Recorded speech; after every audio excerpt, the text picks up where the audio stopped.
Welcome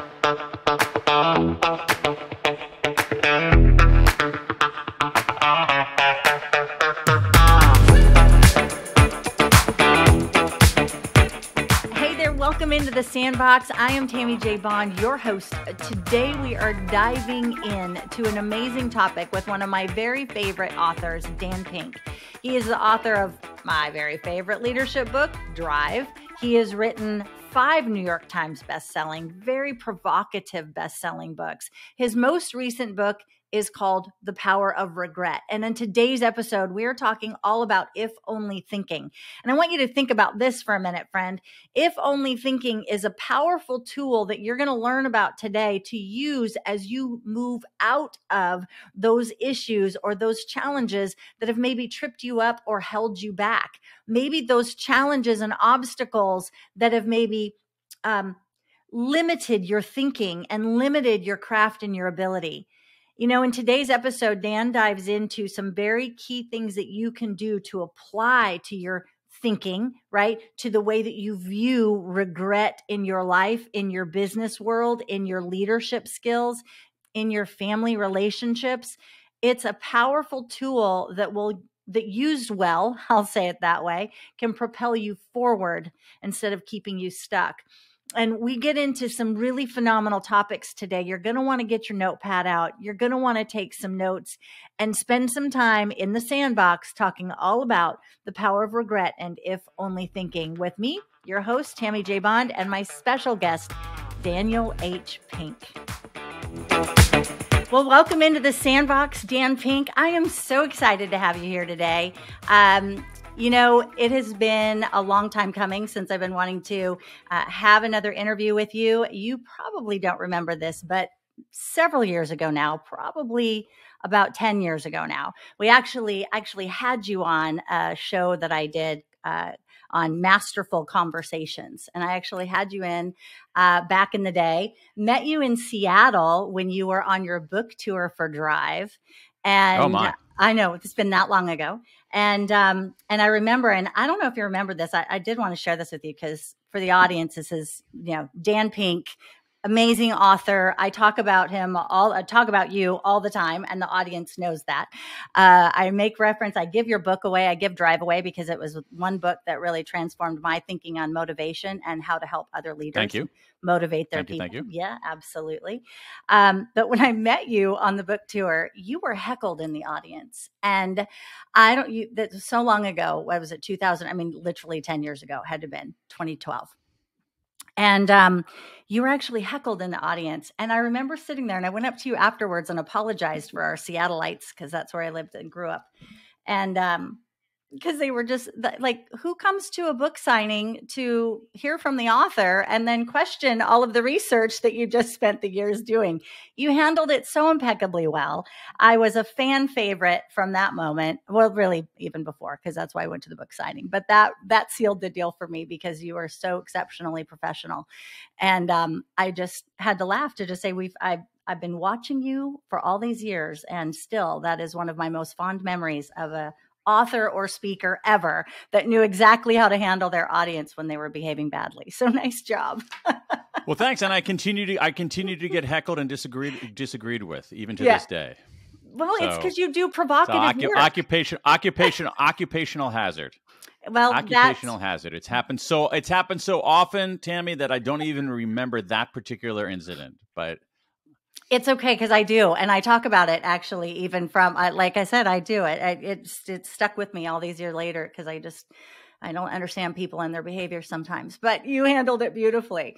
So as an author of 5 phenomenal books, my favorite being Drive, my next favorite is Regret, The Power of Regret, the newest addition to your club of books. Tell me what it is that motivated you, Dan Pink, you know, when you got out of your former career, you went to college to be a lawyer, right? More or less, yeah. Yeah. And then you ended up being a speechwriter. Am I right on that one? Yep. Mm-hmm. In DC. Yep.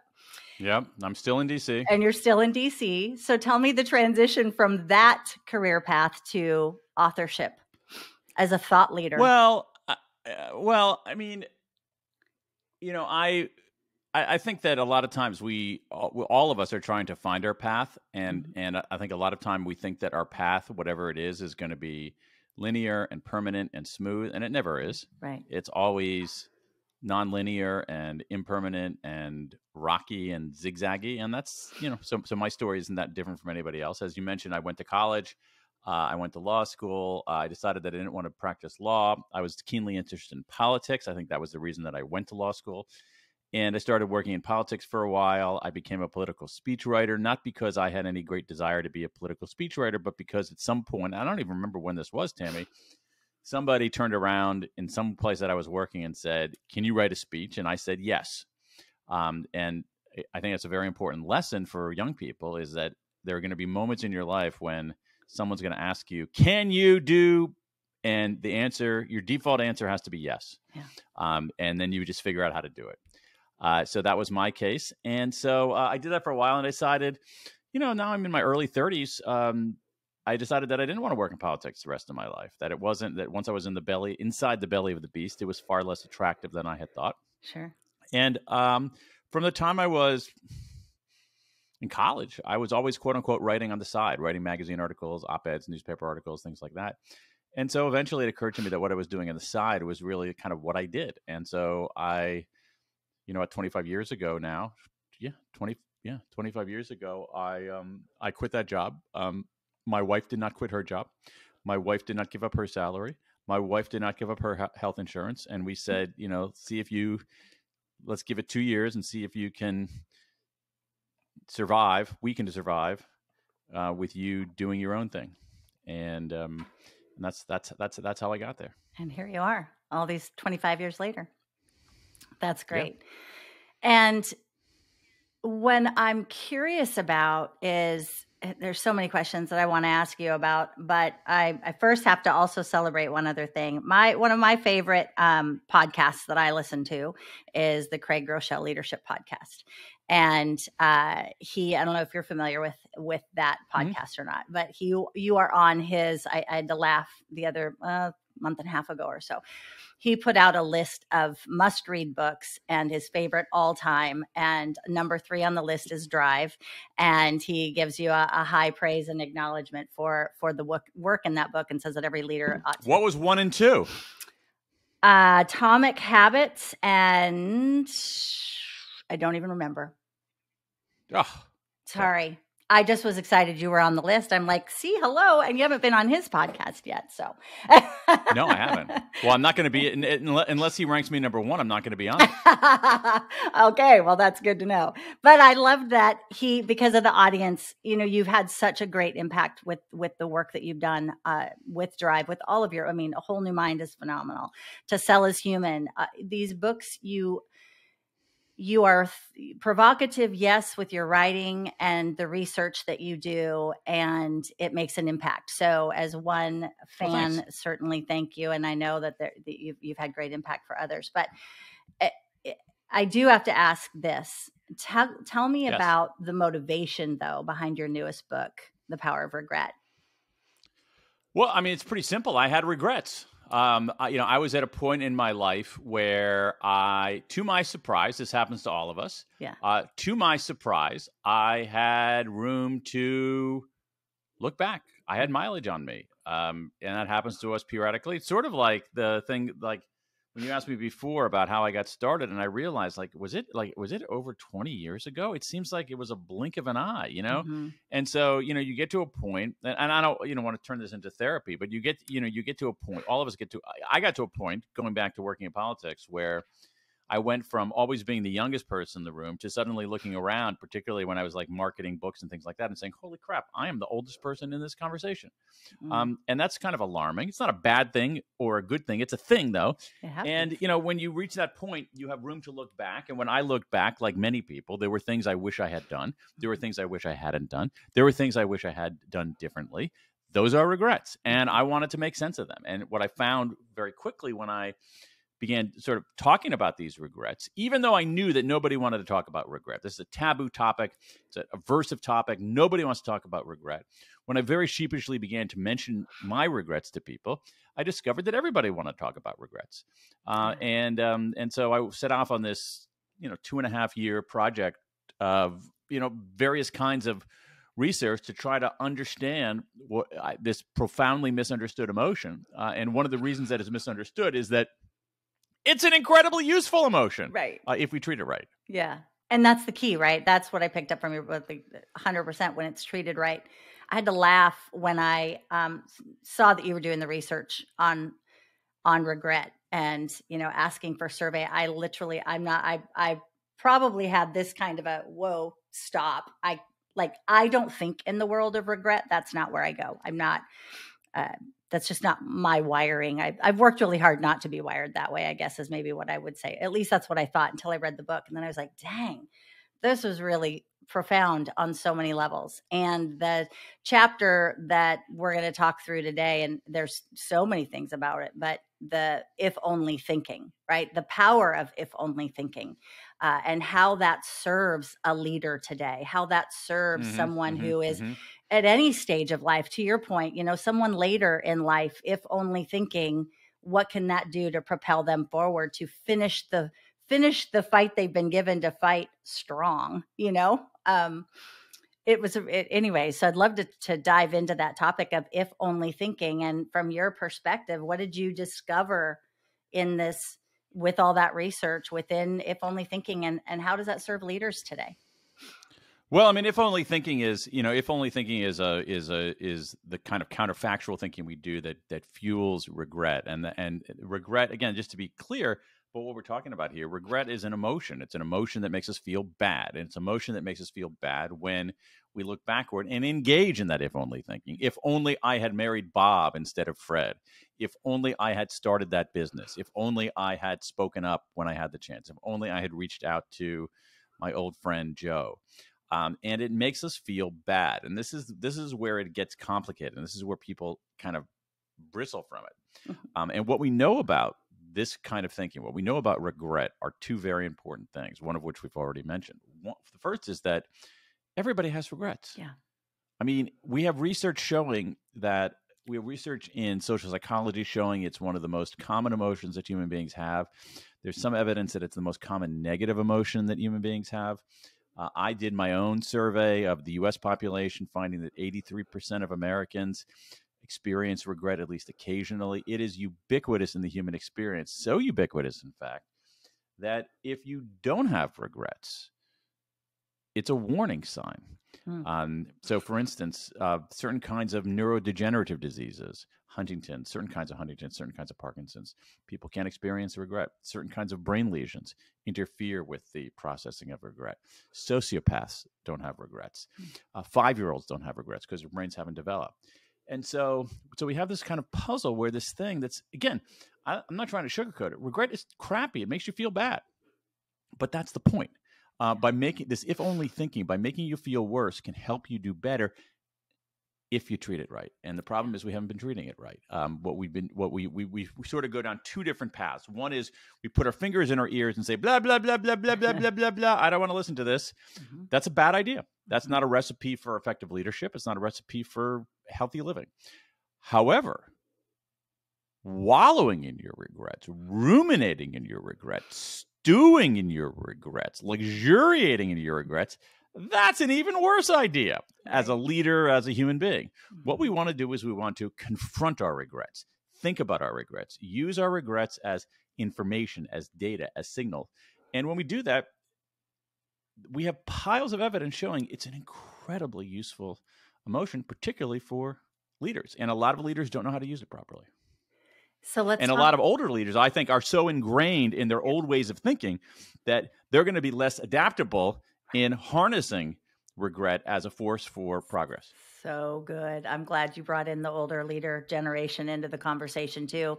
But let's talk about that. Let's talk about what happens when you don't harness it, or when you, I guess, don't reflect on the mirror, in the mirror of the power of what it actually can do, if only thinking and regret.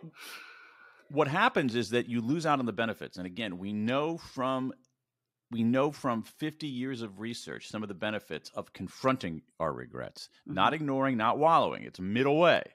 Yeah. Here's what we know. I'll give you an example. There's some research in social psychology showing you put people into a negotiation session. Then they come out of the negotiation session and the researchers say, what in that negotiation do you regret? That is, they tell people, they invite the negative experience. They don't try to keep it away. They say, summon that negative feeling.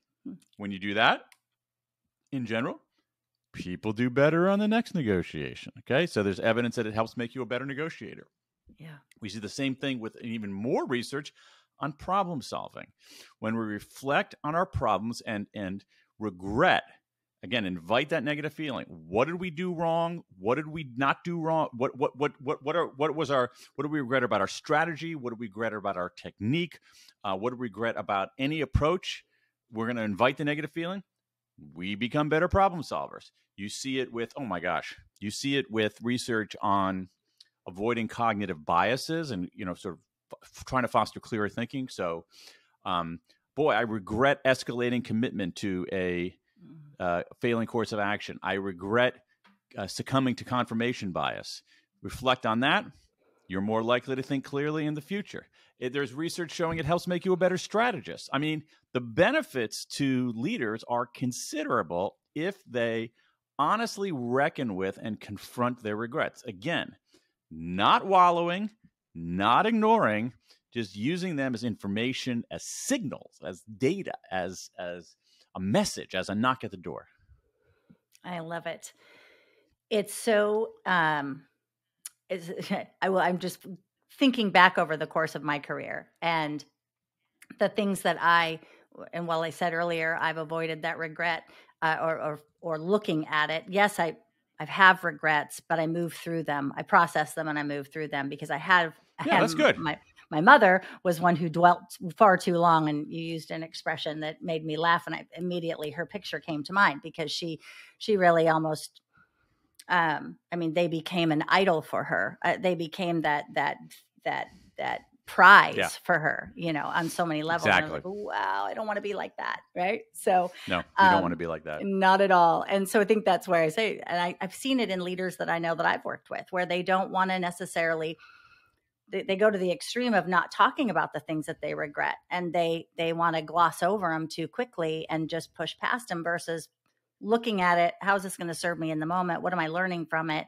And how do I use that to fuel me forward? Because ultimately that's, as you write in the book, that's what that if only thinking does, right? That propels you, that purpose makes you feel worse so that it drives you forward to make the change, right?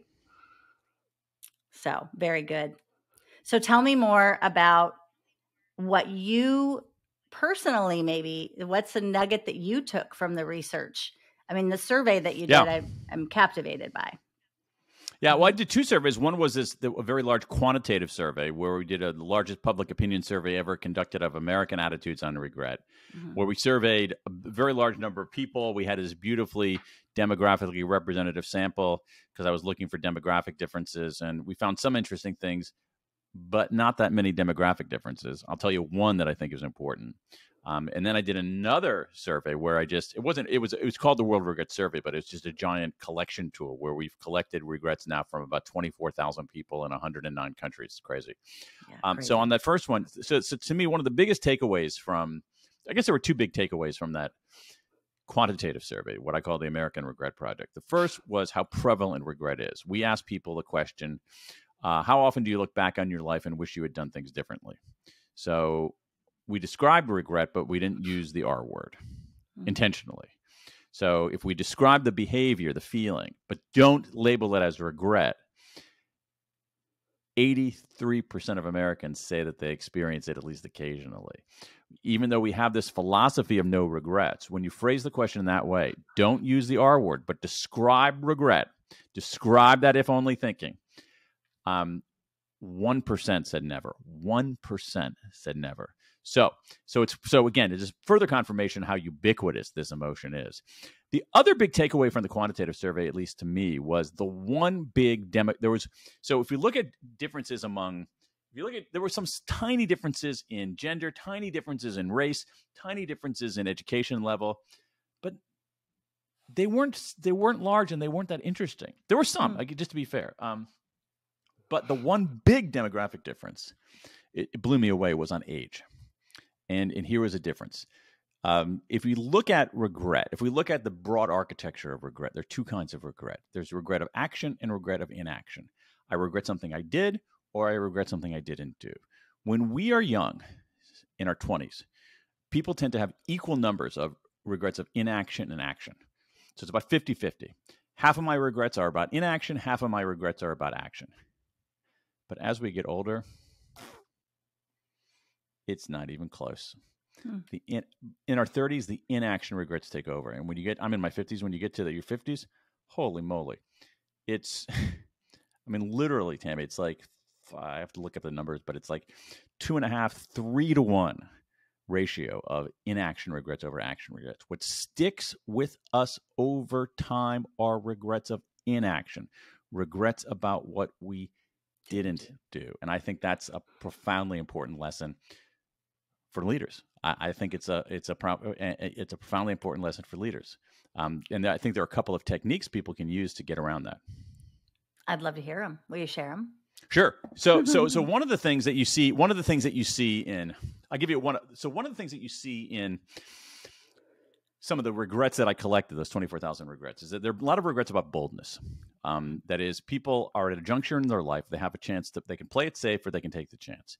Yeah. And overwhelmingly, people regret not taking the chance. Not every single time, not every single person. Some people do regret taking chances. But again, back to the inaction-action thing. People regret not taking the shot. And I think there's a lesson for leaders there, that in many cases, leaders aren't bold enough. They hold back. And so you have regrets about speaking up, huge numbers of regrets about speaking up. You have regrets about just basic acts of boldness, taking a shot. So how do you get around this? Let me be prescriptive. I think that one of the best techniques for overcoming that is a technique. It's very interesting. It's a technique used by Andy Grove, the former CEO of Intel, but it's very consistent with some of the research on what researchers like Ethan Kross at Michigan call self-distancing. Self-distancing, that when we try to solve, human beings are pretty good problem solvers, but we tend to stink at solving our own problems because we're too close to them. And so anything you can do to take a step back, anything you can do to get some distance from your own problem. And anyway, Andy Grove had this great technique. He said when he was facing a decision and he wasn't sure what to do, he would always ask himself this question: if I were replaced tomorrow, what would my successor do? And he always knew. And in most cases, it was make the hard decision, take the risk, speak up about something that was wrong. And I found that just powerful in my own life. Yeah, that really is. And there's so many times where I see with leaders that I call it duck and cover. They duck and cover and they wait out something to pass, right? And absolutely. And instead of standing up and saying, "Nope, hold on a second, let's revisit this, let's solve this, let's tackle this, let's not play it safe here." And those are oftentimes the folks that I hear the most, that they look back and to use your word, the regret that they have about that they didn't stand up. This is what people, this is a big part of it. Telling you, we see this over and over again from thousands of people around the world. It's often in the realm of work, okay? But it's not always in the realm of work. You think about it more broadly. It's like you're at a lot of these regrets begin at a juncture. Okay, so when people have moral regrets, the juncture is I can do the right thing, I can do the wrong thing. I can take the high road, I can take the low road. And when people do the wrong thing, take the low road, most people regret it. Yep. Not everybody, but much more than we think. The same is true with boldness. You're at a juncture. You can play it safe or you can take the chance. And people regret not taking the chance. Not every single time and every single person, but overwhelmingly. And so the things that they regret, I mean, as I said before, you use the word stand up. It's like they regret not standing up, not speaking up, not trying stuff. And you hear it in the language of these 24,000 regrets. I'm trying to remember. You have people who say, one guy I remember, he's a 50-something-year-old guy from the UK, says, I focused on not failing rather than succeeding. That was one of the kind of themes. I focused on not failing rather than succeeding. That's duck and cover. Yep, playing not to lose. That's exactly. Yes, playing not to lose, and that's keeping it duck and cover and keeping it safe. Interesting. So, for that up and coming leader, for the way that they, they're sure, we can say reflect in the mirror, stand up, speak up. What are some of the really simple, maybe tactical tools you would offer to someone who struggles with, how do I find my voice? How do I stand up and say, I think that we're doing this the wrong way, or we're playing this too safe? Yeah. So I think that the self-distancing techniques can be useful there. Yeah. So another self-distancing technique, less elaborate than the Andy Grove one is, I think it's the single best decision-making heuristic that is out there. If you're stuck on what to do, ask yourself, what would I tell my best friend to do? In this situation, I've seen this so many times. Yeah. Because again, here's the thing. Let's get into the open up the hood and figure out the engine powering this kind of weirdness about ourselves. Right. We are good problem solvers, as I said before. But when we deal with our own problems, we're too close to them. We're too caught up in the details. We don't have enough perspective. At some level, we know too much. And so anything you can do to assess your own problems the way you would someone else's problem. And so there are a variety of techniques.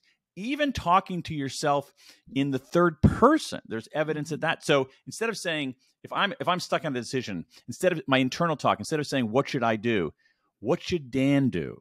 Even that, there's some evidence that's going to be useful. Asking yourself, what would you tell your best friend to do?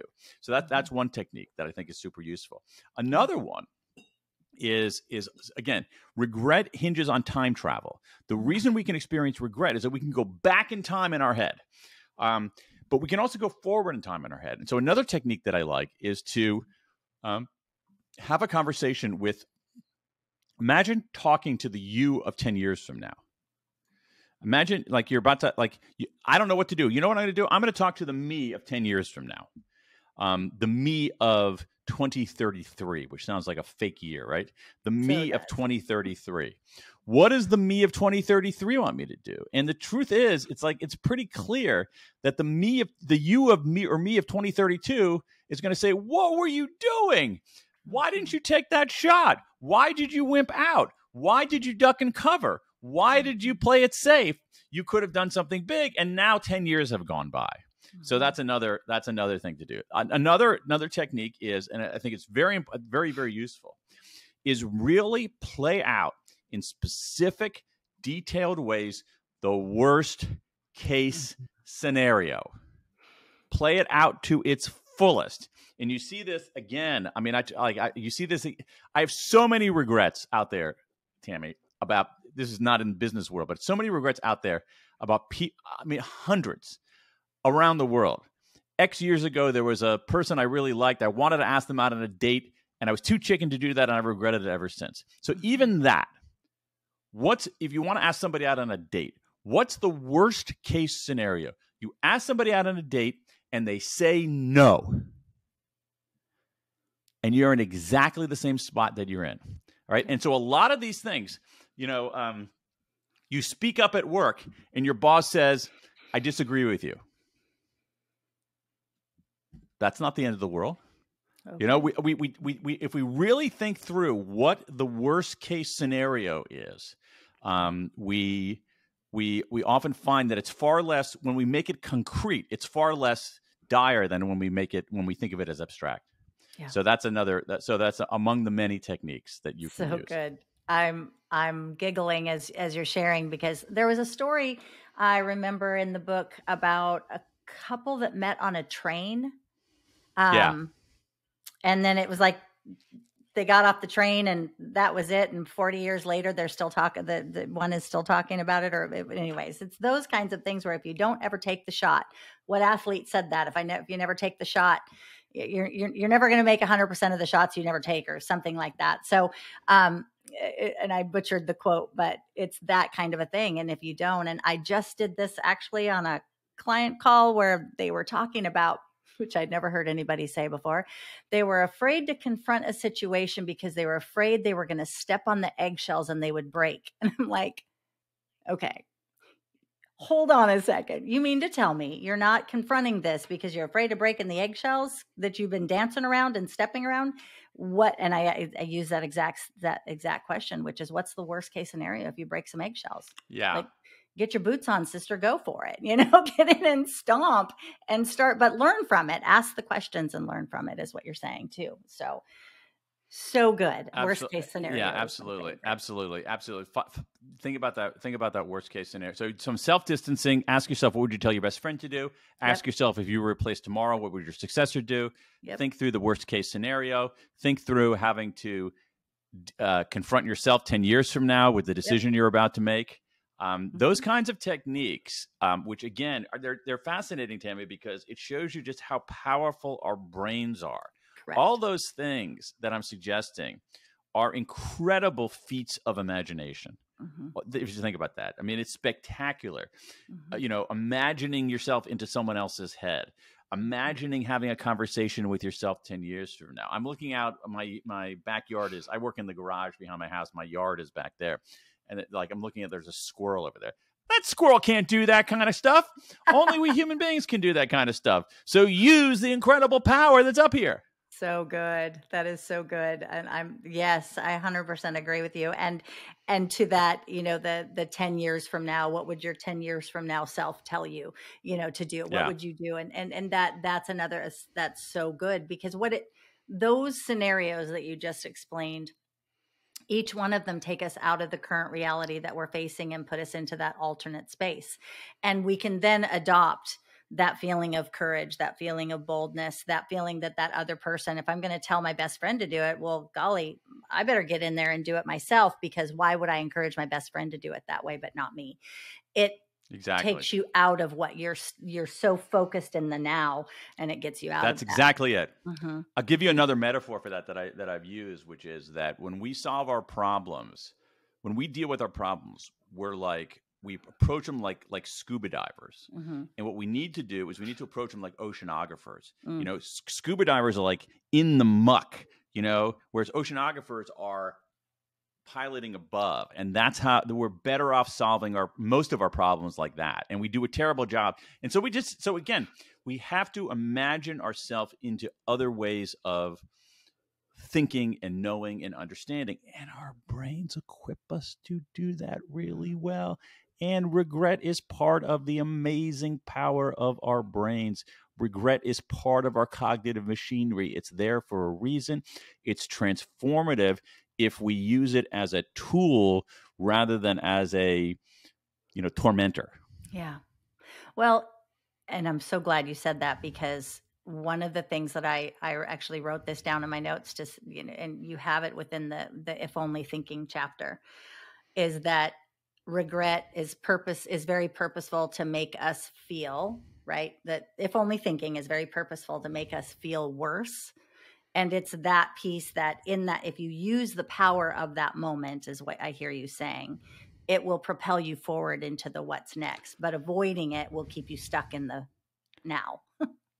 This is so essential in understanding regret, what you've just identified here, because again, here's the thing. Regret, I'm not going to sugarcoat this. Regret makes us feel bad, but regret helps us clarify what we value and learn how to do better in the future. So everybody wants the clarification. Everybody wants the instruction, but they don't want the negative feeling. And I'm sorry, that's not the offer on the table. It's bundled together. And so, exactly as you say, we do better because we feel worse. That negative feeling can be, if we treat it right, catalytic. All right? when we feel negative, it says, wait a second, something's gone wrong here. I need to learn from this and change what I change what I do. And again, it's part of the incredible power of that little 3-pound lump inside of our skulls that allows us to do things that the squirrel and I don't know what that is, some kind of like robin or something out there cannot possibly do. Right. And maybe it's, I don't know. I live in Washington, D.C. Maybe it's an Oriole. It could be like a Baltimore Oriole. Could be. The squirrel is captivated though, but can't transform that future. That's funny. So I have to ask this, because this came up as I was just in preparation for our conversation today, and I'm so grateful for the time. One of the things I like to say is that it's important for leaders to lead themselves well before they lead others, right? So Yeah. understand you, and that's what I loved about, well, all of what you've shared today and within the book as well, is you're really challenging us to look at leading ourselves more effectively, right? Use the power of regret, use the power of, I love the regret hinges on time travel. That's so good. But use the tools that you've already laid out here for us. But I'm curious what you think about the perspective of, and even tying it into this phenomenal book, Power of Regret, lead yourself well before you lead others. How does regret play into that? It's a great point. I think I think it's actually an essential point for leaders. One of the first steps in dealing with our own regrets is how we look at ourselves and the regret, how we look inward. And a lot of times when we make a mistake, when we screw up, our self-talk is brutal. The way we talk to ourselves is vicious. Mm-hmm. And the evidence, again, from the research on self-compassion, other kinds of evidence, is that that's not effective. That kind of lacerating internal criticism is not effective. Mm-hmm. What is effective is what is called self-compassion, which is, and I encourage your listeners to check out the work of Kristen Neff at the University of Texas. Self-compassion, which is treating yourself with kindness rather than contempt. And so for leaders, you want to treat others with kindness rather than contempt. Most leaders would say that. But here's the thing. Treat yourself with kindness rather than contempt. You don't need to treat yourself better than anybody else. Yeah. But there's no value in treating yourself worse than anybody else. If there was evidence that treating yourself worse than other people, treating yourself with lacerating and blistering self-criticism was a performance enhancer, I would say go for it. But that evidence doesn't exist. There's no evidence that is effective. And so when you think about this, it's like, okay, here's another kind of thinking tool, all right? So leaders have self-talk. You make a mistake. Oh, God, I'm such an idiot. Okay. Would you talk to someone else that way? Would you talk to someone on your team that way? You freaking idiot. Most people would not. So here's the thing. Don't talk to yourself that way. Mm-hmm. Don't treat yourself better than anybody else, but don't treat yourself worse than anybody else, because there is literally zero evidence that is a performance enhancer. Yeah. None, zero, zilch, nada. So good. You're 100%, spot on. And the self-talk, when you think of the thoughts that we have going through our head, 80,000 thoughts going through our head on any given day, and they're 85% of them are negative. Whatever there's so many statistics on that, right? Yeah. I don't want to suggest that I'm perfect and I figured this out. If you were to hear my self-talk sometimes, for sure, you would think I was nuts. Mm-hmm. All right? If I were to use my self-talk sometimes and use it on other people in a workplace, I would be fired. Right. Okay? So again, very simple instruction here when it comes to that kind of lacerating, self-critical, treating yourself with contempt. Don't do that. Stop. It's not effective. Yeah. It doesn't mean you should pump yourself up or ball, sort of give yourself self-esteem. Right. Mm-hmm. Just treat yourself with kindness rather than contempt. Yeah, that's really good. It was Kristen Neff that out of the University of Texas. Yeah, it's good work. The words, pictures, emotions come up for me. You know, where we speak a word, it creates a picture in our mind, and we attach an emotion to that, and positive or negative. So the negative words are creating a negative picture. You got a negative emotion, and what do we move in the direction of? We move in the direction of the dominant emotion. So exactly to that point of what you were saying, you know, when our self-talk is so negative, and we're speaking worse to ourselves than we would to a colleague in the cubicle next to us, or, you know, in the office next to us, we got to take a look at that, because whatever that's perpetuating that picture is driving, the words are driving that, and the outcome is it's catastrophic for people. You could even tie it into, there's so many things we could tie it into. Quiet quitting, right? What's happening with quiet quitting? Well, leader, how about you take a look at how you're speaking to self and or speaking to others? What's happening in that environment? Yeah. Amen. All right. I have two last questions for you before I let you go today. I have to ask, what is the most significant leadership lesson, Dan Pink, that you've ever learned? Ooh. I would say to talk less and listen more. Such a simple I think too many people believe that leadership is about talking, when in fact, if you sort of dial back the talking and dial up the listening, you're going to be a better leader. So true. So good. That's good at any stage of leadership. Absolutely. Yeah. And then what is next for Dan Pink? That's a harder one, because I have no freaking idea. I'm trying to figure that out. I'm trying to figure that out right now. This book, having worked, spent a few years, literally 3 years, a little over, immersed in this topic of regret, inevitably creates a lot of self-reflection about, what can I learn from looking backward that I can apply looking forward. So I'm trying to figure that out right now. I really don't know. Interesting. That's good. It's always good to be in that stage, as long as you're moving forward with it, right? And not just dwelling. Yeah, exactly. As long as it's productive rather than indulgent. Mm-hmm. Yeah.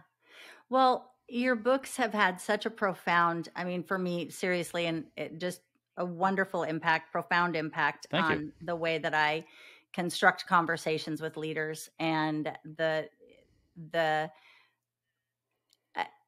I got to imagine you got to take them out. And if it took you 3 years to put out this great book on such powerful topic, it's going to take you a hot minute to recoup and then recalibrate and go, okay, so now what's next, right? Totally. Even if it's 100%. another 3 years, right? It's okay, because you've got a lot of runway here with your work. So I've really appreciated your time in the sandbox today, and I'm really excited about the future of sharing, this with our audience, but also just learning more from you and seeing what's to come as you reflect, because I know there's power for you in that reflection. So thank you for sharing the time with me today. What a pleasure, Tammy. Thanks for having me on the show. Hey, thanks so much for joining me in the sandbox today. It was a pleasure to have you. I want to encourage you with a word. Just a reminder, actually, as you're approaching a new season, a new opportunity, we don't live in a world of have-tos. We live in a world of choose to, get to, want to. And when we approach those challenges, or we approach those obstacles with that frame of mind, it transforms the outcomes that we produce for ourselves. So what are you choosing to do today to transform your tomorrow? That's my question for you. And if you haven't done so already, I want to encourage you to head on over to tammyjbond.com/podcast and click on today's episode to download your after action plan. It is filled with all of the tips, tools, and strategies that Dan Pink shared on this episode, as well as a few extras that come right out of his book, The Power of Regret. So head on over to tammyjbond.com/podcast to go ahead and download your copy of today's after action plan for this episode. Thanks again for joining me in the sandbox. It is an honor. And if you know someone that could benefit from the content that we shared here today, I want to encourage you to head on out to wherever you listen to this and download this incredible content and share the link with a friend. Share it with a colleague, someone that you think could truly benefit from what we actually talked about today. I know that there is power in a third-party affirmation, and every time you share it, it makes a difference. So thank you so much for being in the sandbox.